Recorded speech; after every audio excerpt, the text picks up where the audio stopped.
اما بعد فاعوذ باللہ من الشیطان الرجیم بسم اللہ الرحمن الرحیم۔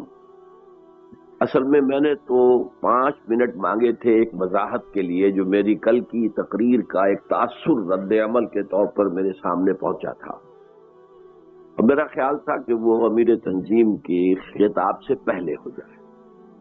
یہ فیصلہ امیر تنظیم کا، اس لیے کہ میں یہ سمجھتا ہوں کہ آخری بات امیر تنظیم ہی کی ہونی چاہیے، تو میں نے چاہا تھا خلجی صاحب سے کہ مجھے 5 منٹ لے جائیں۔ انہوں نے کہا میں امیر تنظیم سے اجازت لوں گا۔ وہ اجازت میں مزید گڑبڑ یہ ہو گئی کہ وہ اجازت ایک بعد کی ہوئی، نمبر 1، اور نمبر 2 یہ کہ دعا بھی پھر میں مانگوں۔ وہ جو وضاحت ہے، اس وضاحت کے بیان کرنے سے پہلے میں ایک لطیفہ آپ کو سنا دوں۔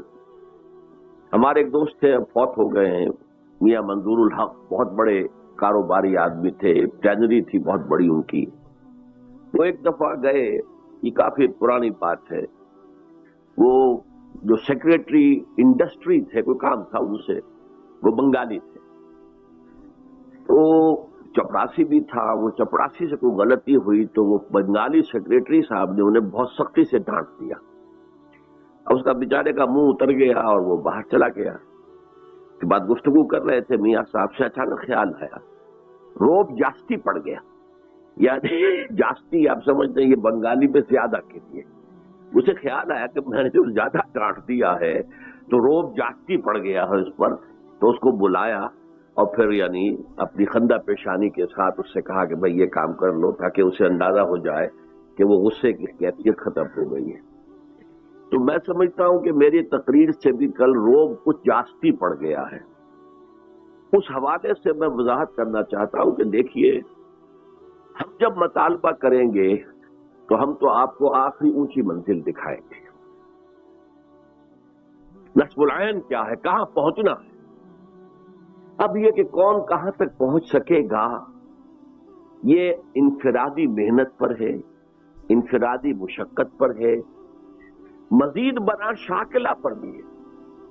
شاکلہ جو ہے انسان کا، وہ جن والدین سے جینز لے کر دنیا میں آیا ہے، وہ جس ماحول میں پلا بڑھا ہے، اس سے ایک شاکلہ بن جاتا ہے، جسے کہ ہمارے مستری لوگ کہتے ہیں پیٹرن، کہ کسی لوہا ڈھالنا ہے کسی خاص شکل میں تو پہلے لکڑی کا اس کا سانچہ بنا دیا جاتا ہے تاکہ لوہے کو پگھلا کر اس میں ڈالا جائے، وہ پیٹرن ہوتا ہے۔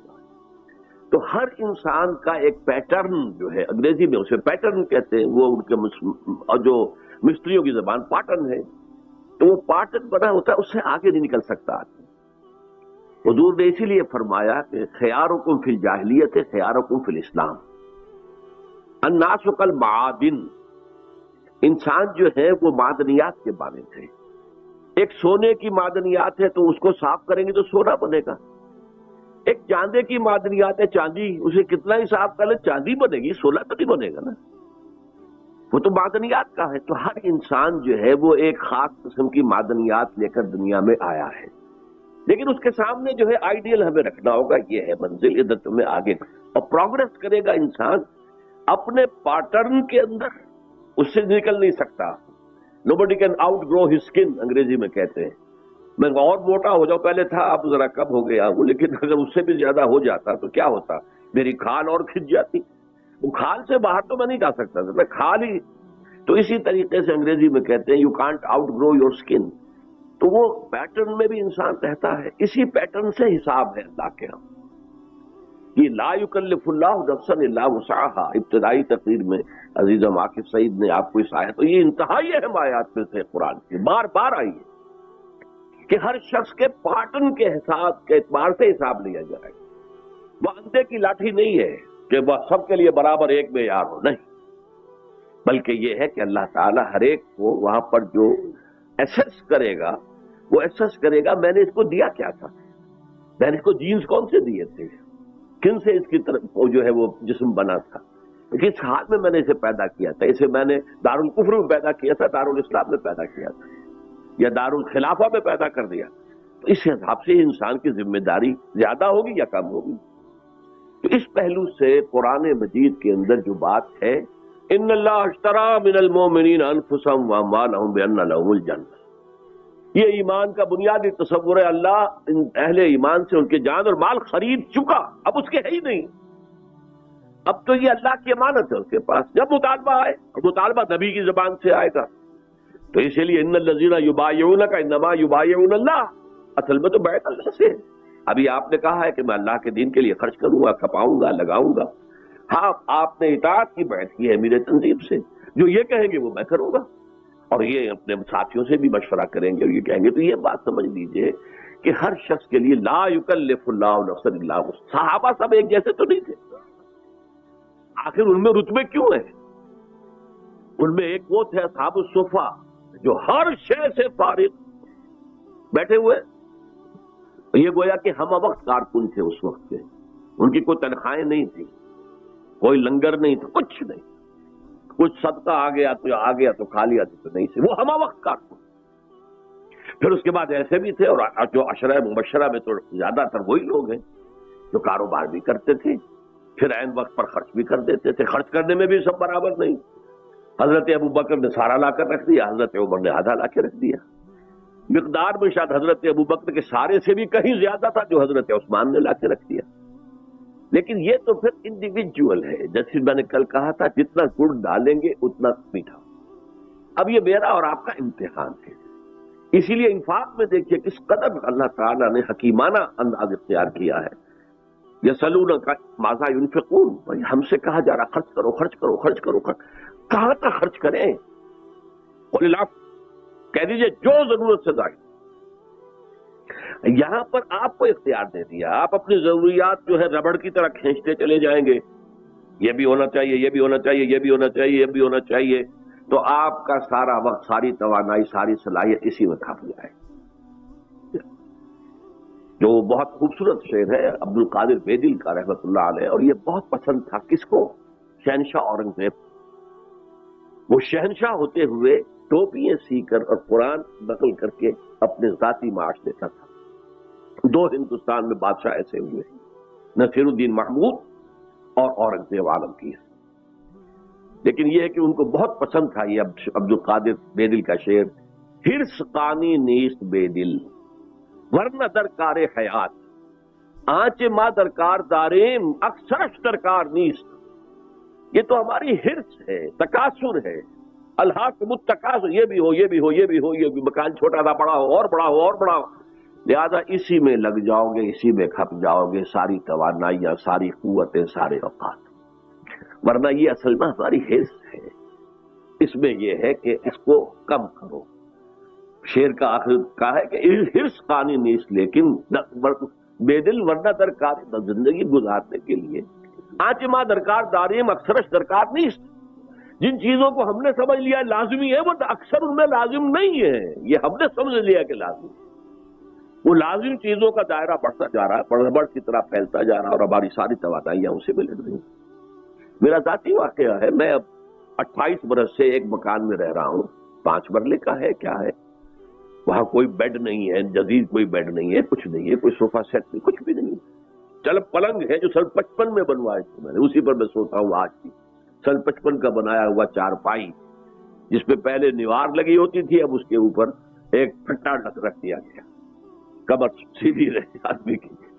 تو ڈاکٹر یقین ہے میرے کلاس فیلو، پہلی جماعت سے کلاس فیلو ہے، تو ایک دن کہنے لگے کہ میں نے اپنی بیوی سے کہا تھا، اب ان کی اہلیہ بھی آتی ہے تو اب ان کے ہاں بڑا سا ڈرائنگ روم ہے، یہ ہے، ہمارے پاس کیا ہے، نیچے بس فرش بچھاؤ، آ کے بیٹھ جائے، کچھ ایک چھوٹی سی جو ہے وہاں پہ رکھ دی گئی ہے بینچ سی، کوئی بوڑھی عورت آئے یا کوئی، وہ میرا تو کوئی ڈرائنگ روم ہے ہی نہیں، میرا ڈرائنگ روم میرا آفس ہے، جو انجمن کا آفس ہے اسی میں وہی میرا ڈرائنگ روم۔ انہوں نے بہت کہا کہ میں نے اپنی بیوی سے کہا کہ زندگی تو ڈاکٹر اسرار کی بھی گزر ہی گئی ہے نا، گزر ہی جاتی ہے زندگی، جھوپڑیوں میں میں تو پھر بھی کم سے کم ایک پکے مکان میں رہتا ہوں، جھوپڑیوں میں بھی تو زندگی گزرتی ہے، تو یہ کم سے کم کرنا، سکڑنا، البتہ میں کسی کے اوپر بھی کوئی انفرادی حکم کبھی نہیں لگاؤں، یہ آپ کی اپنی ہمت ہے، آگے سے آگے بڑھیں، فاستبقوا الخیرات، نیکیوں میں آگے سے آگے نکلے، اصولی بات وہی ہے کہ تم اپنی زندگی کو سکیڑو، کیونکہ گھر سے ہوئے ہو، یہاں سے نکلو گے تو پھر یہ ہے کہ کچھ کر سکو گے ورنہ کچھ نہیں کر سکتے. بس اس بات کی مجھے، ورنہ کوئی شخص بھی اسے اپنے اوپر ذاتی ہٹ نہ سمجھے.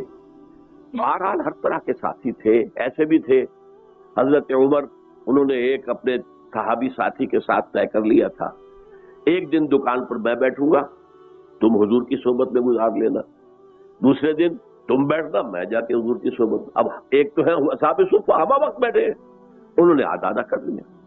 کچھ لوگ کاروبار کرتے تھے، پیسے جمع بھی کرتے تھے. حضرت عثمان کے پاس اگر نہ جمع ہوتا تو اتنا کچھ کیسے لا کے دے دیتے، لیکن نیت یہ تھی کہ جب وقت آئے گا سب حاضر کرتے. تو یہ مختلف مزاج ہے، مختلف طبائع ہیں. میں نے مختلف طریقوں پر اس کو پہلے بھی بیان کیا ہے. ہندی فلسفے کے اندر، ہندو فلسفے میں اللہ تک رسائی کے 3 طریقے بتائے گئے. ایک ہے جنان مارگ، معرفت کے ذریعے سے اللہ تک پہنچنا. یہ عقلاء، فلاسفہ، حکماء، ان کا راستہ.